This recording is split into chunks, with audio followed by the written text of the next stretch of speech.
Jules Vaughn is one of the most emotionally complex characters in modern television, and the psychology behind the way she moves through the world is deeper than what we see on the surface. At first glance, she seems free, expressive, carefree, and bold. But underneath that bright energy is someone who is constantly searching for herself, constantly shifting identities, and constantly running from anything that pins her down. Her story is a quiet battle between who she wants to be and the emotions she doesn't know how to carry. When we look closely, Jules is not running because she enjoys escape. She is running because she fears being trapped, misunderstood, or consumed by feelings that feel too big for her to handle.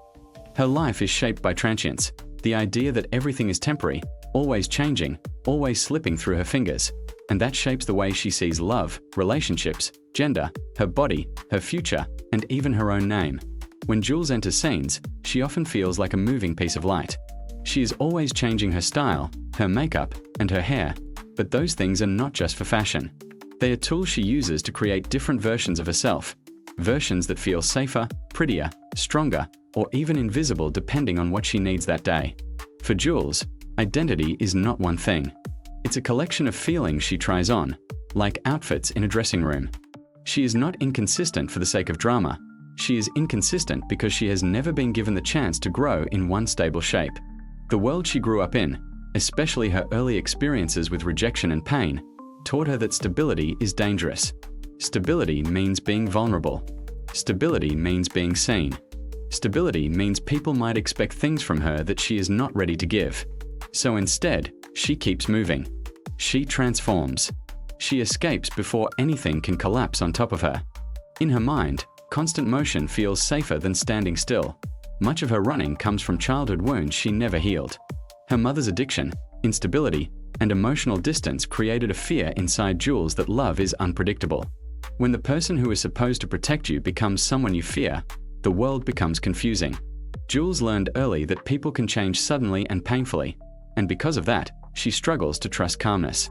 When life gets too peaceful or too intimate, her mind remembers the past and whispers, "This won't last, this will hurt, this will be taken away." So she moves. She changes the setting before she can be abandoned in it. She leaves people before they leave her. She reinvents herself before the old version can be rejected. Her life becomes a survival pattern, not a preference. Another big part of Jules' psychological story is her relationship with femininity and how she sees her own body. For Jules, being a girl is not just about gender.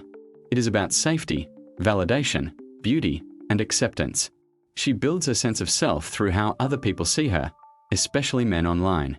This is not because she wants male approval by itself, but because those interactions make her feel like she exists. Growing up feeling unseen made her crave recognition. Being desired makes her feel real. Being admired makes her feel like she has control over her own story. But this is fragile, because it means her identity depends on how other people respond to her. If they love her, she feels beautiful. If they ignore her, she feels lost. And when one person, especially someone close to her, wants her fully, emotionally, honestly, deeply, that's when she feels overwhelmed. Jules likes attention, but deep emotional commitment feels like pressure. It demands stability from someone who is afraid of it. Her relationship with Rue exposes all of this. Rue wants closeness and emotional safety, but Jules wants movement and exploration. Rue wants to hold Jules still, but Jules only feels alive when she is changing direction. Their love is real, but they see love in completely different ways. Rue sees Jules as her anchor, while Jules sees Rue as something she might accidentally hurt or be trapped by. Being loved deeply makes Jules feel responsible, and responsibility scares her. She doesn't want to disappoint anyone, and she doesn't want to be depended on. She knows what it feels like to be depended on by someone unstable, her mother, and she fears repeating that pain. So instead of staying still and figuring things out, she runs again, this time emotionally. She becomes distant, distracted, curious about new experiences, more interested in the world outside their relationship than the safety inside it. It's not because she doesn't care about Rue. It's because caring makes her feel too much, and feeling too much makes her fear-breaking. Transience is not just a part of her identity, it is her identity. She expresses herself through movement, art, fashion, impulsive decisions, and emotional shifts.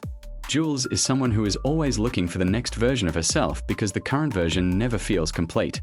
She is both discovering and escaping at the same time. She is both confident and terrified. She is both strong and fragile, often in the same moment. Her psychology is a storm made up of fear, hope, pain, curiosity, beauty, insecurity, and desire. She wants to love and be loved, but she wants freedom just as much. She wants connection, but she wants distance. She wants to be understood, but she wants to stay mysterious. She wants a stable identity, but she fears being tied to anything permanent. One of the most powerful things about Jules is that she is not wrong for being this way. She is not broken. She is not unstable in a meaningless way. She is reacting to a world that taught her to protect herself by becoming uncatchable. Her running is not about fear of others, it's fear of herself. Fear of not being enough. Fear of being too much. Fear of hurting someone she loves. Fear of disappointing people. Fear of being abandoned. Fear of staying in one place long enough for her wounds to be exposed. She believes that if she keeps moving, she can outrun the pain. But the truth is that her running is actually a cry for softness, a hope that someone will understand her even when she doesn't stand still long enough to explain. Her identity is not fixed because she is still growing, still healing, still trying to figure out how to exist without relying on constant motion. In the end, Jules Vaughn represents a very real psychological experience, the experience of people who build their identity through movement because staying still feels like danger. She represents the fear of commitment, the fear of vulnerability, the fear of repeating childhood wounds. She represents the need for transformation as a form of survival. She represents the complicated relationship between beauty, validation, and identity. She represents what it feels like to want love and freedom at the same time. And she shows us that running is not always about escape. Sometimes running is how someone searches for a version of themselves they can finally hold on to. Jules is not running away from the world. She is running toward a self she has not met yet, hoping that one day she will arrive somewhere she can finally stop moving and feel safe enough to stay.